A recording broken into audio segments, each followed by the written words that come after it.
அன்பார்ந்த எங்களுடைய next gen தொலைக்காட்சியின் அவிட்டம் சதயம் பூரட்டாதி ஆகிய நட்சத்திரத்தில் பிறந்த கும்பராசி நேயர்களுக்கு அதாவது ஆடி மாத பலாபலன்கள் மங்களகரமான விஸ்வாவச வருஷம் 2025 ஆண்டு 2025 ஆடி மாதத்தில் அதாவது கும்பராசிக்கு எப்படி இருக்கும்? பொதுவாக கும்பராசின்னு எடுத்துட்டால் சனியினுடைய ஆதிபத்தியத்தில் வரேங்க. அப்போ பல விதமான நன்மைகள், இரும்பு சம்பந்தமான தொழில்கள் பண்ணக்கூடியவர்கள், தான தர்மங்கள் பண்ணக்கூடியவர்கள், இப்படியெல்லாம் சொல்லலாம். கடந்த 2.5 வருஷமாக பார்த்தீங்கன்னா பாவம் ஜென்மச்சனி உங்களை வாட்டி வதச்சுது. 2.5 வருஷங்கிறது ஒரு 3-4 வருஷமாகவே பலவிதமான துன்பங்களில் இருந்தீங்க. அலைச்சல்கள், துன்பங்கள், துயரங்கள், வேதனைகள், சங்கடங்கள், இழப்புகள், பொருளாதார இழப்பு, நம்பினவங்க நம்பி ஏமாத்துறது, மனோரீதியான பிரச்சனைகள், மனக்கவலைகள், இருக்கிறலாமா போயிடலாமாங்கிற ஒரு சூழ்நிலை, இப்படியெல்லாம் ஒரு பலவிதமான குழப்பங்களை போட்டு, ஏன்னா எந்த கிரகமுமே அனுகிரகம் இல்லை, எல்லாமே மோசமாக இருந்து அந்த கடந்த காலம் அப்படின்னு நினச்சி பார்த்தாலே பலவிதமான கஷ்டங்களும் கசப்பும் மனசுக்குள்ளே இருக்கும். இன்னுமே சில பேருக்கு தீர்ந்திருக்காது. சொந்த ஜாதகத்துக்குள்ளே போய் பார்த்தா தான் தெரியும் இப்படி இருக்குது என்னங்கிறது. அப்போது அந்த மாதிரி ஒரு சூழ்நிலைக்குள்ளே இருக்கும்போது இப்போ இந்த ஆடி மாத பலாபலன்கள்னாச்சும் நமக்கு ஏதாவது ஒரு மாற்றத்தை கொடுக்குவான். ஏன்னா மாதம் ஏதோ ஒரு கிரகங்கள் பயிற்சி ஆகும். அப்படி ஆகும் பொழுது இந்த கிரகத்தினுடைய தாக்கத்தை குறைத்து நல்லது ஏதாவது நடக்குமா அப்படிங்கிறத பலரும் எதிர்பார்த்துன்னு தான் இருக்கும். ஒவ்வொரு மாதத்துலேயும் ஒவ்வொரு வாரத்துலேயும் பயிற்சிகள் தான் ஆகிருக்குமா. அப்படி பார்க்கும் பொழுது இந்த ஆடி மாதத்தில் கும்பராசிக்கு கிரக நிலவரங்கள் எப்படி, இந்த கிரக நிலவரத்தினால ஏதாவது ஒரு நன்மை யாருக்கு எப்படி இருக்கும் அப்படிங்கிறத பார்க்குறோம். அதாவது ஆடி மாதம் அப்படின்னு எடுத்துட்டால் ராசியிலே ராகு சஞ்சரிக்கிறார், கும்பத்திலேயே 2ஆம் இடத்துல மீனத்தில் சனி சஞ்சரிக்கிறார், 3ஆம் இடம் 4ஆம் இடத்துல ஒன்றுமில்லை, 5ஆம் இடம் மிதுனத்தில் புதன் குரு சுக்கிரன், 6ஆம் இடம் கடகத்தில் சூரியன், 7ஆம் இடம் சிம்மத்தில் கேது, 8ஆம் இடம் கன்னியில் செவ்வாய். இந்தந்த இடத்துல என்னென்ன கிரகங்கள் சஞ்சரிக்கிறாங்க. இப்போ இந்தந்த இடத்துல என்னென்ன கிரகங்கள் சஞ்சரிக்கிறதுனால என்னாவது ஒரு நன்மை உண்டா அப்படிங்கிறத தான் பார்க்குறோம். பொதுவாக ராசியில் ராகு இருக்கிறது அப்படிங்கிறது ஒரு நன்மையை தராது. ஜென்ம ராகு பலவிதமான உபதிரவங்களை கொடுப்பார்.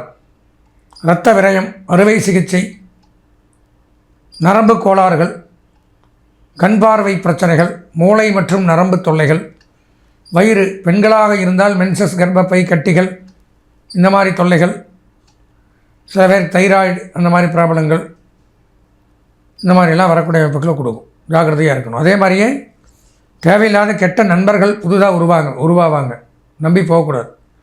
கெட்ட நண்பர்கள், கெட்ட சகவாசம், கெட்ட பழக்க வழக்கங்கள், தீய எண்ணங்கள், தீய செயல்கள்லாம் ராகு ஏற்படுத்துவார். அப்போதைக்கு சந்தோஷமாக இருக்கும். அதனுடைய விளைவுகள் அப்படின்னு பார்த்தீங்கன்னா பின்னாடி நமக்கு பயங்கரமான ஒரு அபராதத்தை கொடுக்கும். அதனால் அது கொஞ்சம் எச்சரிக்கையாக இருக்கணும். உடல் நலத்திலையும் கவனம் தேவை. சரி, 2ஆம் இடம் எப்படி இருக்குது அப்படின்னு பார்த்தா அதுலேயும் சனி, குடும்பஸ்தானம், வாக்குஸ்தானம், தனஸ்தானம்ங்கிற இடத்துல சனி பகவான் சஞ்சரிக்கிறார். இப்போ குடும்ப பிரிவு அப்படிங்கிறது ஏற்படுது. பொருளாதார ரீதியான கஷ்டங்கள், வாக்குவார்த்தை, பேச்சுவார்த்தையில் சங்கடங்கள், நல்லா பேசின்னு இருப்பாங்க, திடீர்னு ஏதோ ஒன்று சொல்லுவாங்க, நாமளும் ஏதோ ஒன்று சொல்லுவோம், பெரிய சண்டையாகி பல வருஷங்களாக இருந்து வந்த நட்பு அப்படிங்கிறது முறிஞ்சு போயிடும். அதனால் வாக்கு பேச்சு அப்படிங்கிறது கரெக்டாக இருக்கணும். குடும்ப அமைப்பும் அப்படி தான். குடும்பத்தில் உள்ளவங்கள்ட்டையும் நீங்கள் அனுசரித்து தான் போகணும். அவங்க தப்பு தான் செஞ்சாலும், பண்ணுறது சரியில்லை அப்படின்னாலும், நமக்கு நேரம் சரியில்லாதனால அவங்க பண்ணுற தப்பை தட்டி கேட்டால் நீங்கள் தான் தண்டனைக்குரியவர்களாக ஆவீங்க. அவங்க பண்ணது கரெக்டாக தான் தெரியும். அப்போது குடும்ப உறுப்பினர்கள் அப்படிங்கிறவங்கள்ட்டையும் அனுசரித்து போகணும்.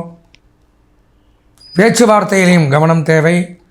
பொருளாதாரம் செலவு பண்ணுறதுலையும் கவனமாக இருக்கணும். இருக்குதே அப்படின்ட்டு தாம் செலவு பண்ணிட்டீங்கன்னா அதுவும் கஷ்டங்களை கொடுக்கும். பொருளாதார ரீதியான கஷ்டங்கள் அப்படிங்கிறது உண்டாகும். சில பேருக்கு இடமாற்றங்கள், வீடு மாற்றங்கள் இதெல்லாம் உண்டாகும். வாகன பிரயாணம் கவனம் தேவை. வாகன பழுதுகள் ஏற்படலாம். வாகன ரீதியான பிரச்சனைகள் அப்படிங்கிறது உண்டாகலாம். 3ஆம் இடம் 4ஆம் இடம் இன்னுமில்லை, 5ஆம் இடத்துல புதன் குரு சுக்கிரன் மிகச்சிறப்பு. பூர்வீக சொத்துக்கள் லாபம். தகப்பனார் வழி சொத்துக்களில் இருந்து வந்த வெள்ளங்கம் விவகாரங்கள் விலகும். தாயார் தகப்பனார் மூலம் நன்மைகள். உயர்கல்வி படிக்கலாம். கல்வித்துறை சிறந்து விளங்கும். மாணவர்கள் சிறந்து விளங்கலாம். கல்விக்கூடங்கள், கல்விச்சாலைகள், கல்லூரிகள், தட்டச்சு, சுருக்கெழுத்து அகாடமி, டுட்டோரியல் காலேஜ், பயிற்சி நிறுவனங்கள், பாடசாலைகள் இந்த மாதிரிலாம் வச்சு நடத்துகிறவங்களுக்கு நன்மை அதிகரிக்கும். அதே மாதிரியே தனியார் துறை, ஆடிட்டிங், அக்கௌண்டன்ட், எழுத்து, teaching professional, IT, engineering, computer, trading, marketing agencies, business பண்ணுறவங்களுக்கு நன்மை. சுய தொழில், உத்தியோகம், வியாபாரம், விவசாயம் பண்ணுறவங்களுக்கு நன்மை. பொன் பொருள், ஆடை, ஆபரண தொழில் பண்ணுறவங்களுக்கு நன்மை. உலோகத் தொழில் பண்ணுறவங்களுக்கு நன்மை. வீடு வாங்கலாம், மனை வாங்கலாம், வீடு கட்டலாம், அந்த மாதிரி அமைப்புகள் உண்டு. திருமண பேச்சு கைகூடும். வம்சவிருத்தி ஏற்படும். புத்திரபாக்கியம் ஏற்படும். அசையாத சொத்துக்கள் வாங்கலாம். வைப்பு நிதி, ஃபிக்ஸட் டெபாசிட் அந்த மாதிரிலாம் பண்ணி வைக்கலாம். 6ஆம் இடத்துல சூரியன். தகப்பனார் உடல்நலக்கேடு, தகப்பனாருக்கு மருத்துவ செலவு, தகப்பனார் மூலம் பகை, தகப்பனாருடைய கடனை நீங்கள் அடைக்கிறது, அந்த மாதிரிலாம் ஏற்படுத்தக்கூடிய அமைப்பு உண்டாகும். தகப்பனார் வழி சொத்துக்கள்லேயும் ஏதாவது வில்லங்கம் விவகாரங்கள்லாம் உண்டாகக்கூடிய அமைப்பு உண்டாகும். 7ஆம் இடத்துல கேது. கணவன் மனைவிக்குள்ளேயும் சிறு சிறு சலசலப்புகள், கருத்து வேறுபாடுகள், சண்டை சச்சரவுகள் உண்டாகும்.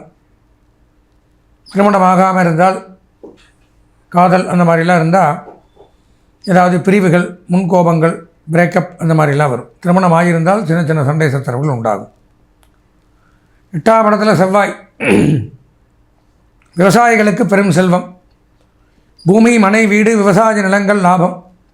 ரியல் எஸ்டேட், புரோக்கேஜ், உணவு, சுகாதாரம், மருத்துவம், காவல்துறை, இராணுவம், சினிமா, பத்திரிகை, ப்ரெஸ், மீடியா இதில் பணியாற்றக்கூடியவர்களுக்கு நன்மை அதிகரிக்கும். பொதுவாக பார்த்தோம்னா கும்பராசின்னு எடுத்துட்டால் இந்த மாத பலாபலன்களில் ஒரு 90% நன்மைகள் அப்படிங்கிறத எடுத்துக்கலாம்.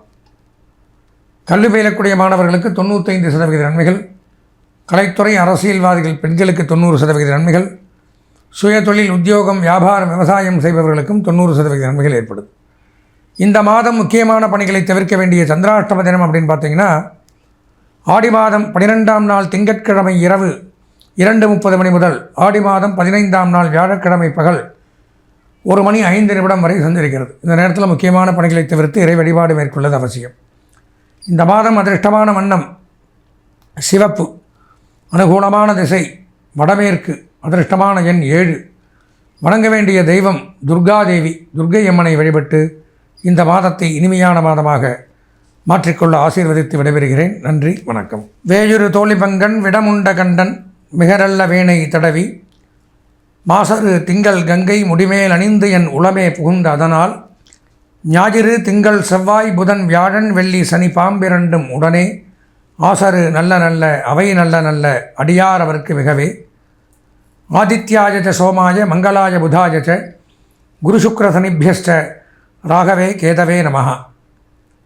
அன்பார்ந்த நெக்ஸ்ட் ஜென் நேயர்களே, நாம் இது வரைக்கும் பார்த்தது அப்படிங்கிறது ஆடி மாத பலாபலன்கள். அதாவது 2025ஆம் ஆண்டு விஸ்வாவசு வருஷம் ஆடி மாதம் 12 ராசிகளுக்கும் இப்படியெல்லாம் தான் இருக்கும் அப்படிங்கிறத நாம் பல நூல்கள்லேருந்து இன்னென்ன கிரகங்கள் இங்கெங்கெல்லாம் இருந்தால் இன்னென்ன பலன்களை தான் கொடுக்கும் அப்படின்னு 18 சித்தர்கள், அதில் புலிப்பாணி சித்தர் அப்படிங்கிறவர் ஒருவர் முறையாக இந்த கிரக அமைப்புங்கிற நூல், கிரக நிர்மாண பத்திரிக்கான்னு பேர் இருக்குது, அந்த நூலிலிருந்து எடுக்கிறது தான். இந்தந்த இடத்துல இந்தந்த கிரகங்கள் இருந்தால் இன்னென்ன பலன்கள் அப்படிங்கிறத அந்த சித்தர்கள் சொன்ன வழியிலிருந்து எடுத்து உங்களுக்கு பலன்களாக வழங்கியுள்ளோம்.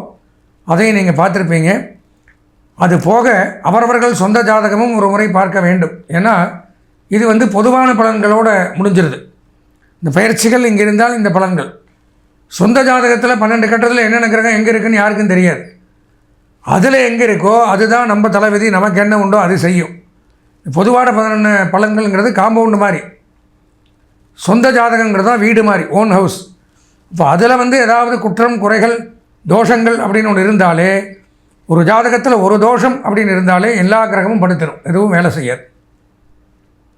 அப்போது என்ன தோஷம் இருக்குது, எதனால் நம்ம நல்ல நேரம் வந்தும் சனி பயிற்சி நல்லா இருக்குங்கிறான், குரு பயிற்சி நல்லா இருக்குங்கிறான், ராகுகேது பயிற்சி நல்லாங்கிறான், ஒன்றுமே நடக்க மாட்டேங்குது நமக்குன்னு நிறைய பேர் கேள்வி கேட்பாங்க.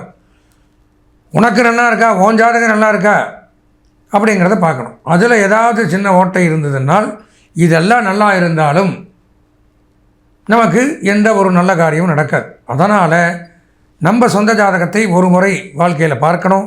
பார்த்து தெரிஞ்சுட்டு அதில் என்ன பரிகாரமோ அதை முறையாக பண்ணிவிட்டோமே ஆனால் வாழ்க்கை பூரா நமக்கு நல்லா இருக்கும். யாருக்கு மோசமாக இருந்தாலும் நம்ம இந்த தோஷத்தை கழிச்சிட்டோம், நமக்கு எந்த பிரச்சனையும் இருக்காது அப்படின்னு தைரியமாக நடமாடலாம். அதற்கு நீங்கள் பண்ண வேண்டியது, அடியனுடைய தொலைபேசி எண்ணான 9865098370 98650 இந்த எண்ணிற்கு தாராளமாக எப்போ வேணாலும் நீங்கள் தொடர்பு கொண்டு உங்கள் சொந்த ஜாதகத்தை முழுமையாக பார்த்து எல்லா பலாபலங்களையும் தெளிவாக தெரிந்து கொண்டு அதற்குண்டான பரிகாரங்களையும் செய்து கொண்டு நவக்கிரகங்களுடைய ஆசீர்வாதங்கள் தங்களுக்கு பரிபூர்ணமாக கிடைக்கணும்னு சொல்லி ஆசீர்வாதம் பண்ணி விடைபெறுகிறேன். நன்றி, வணக்கம்.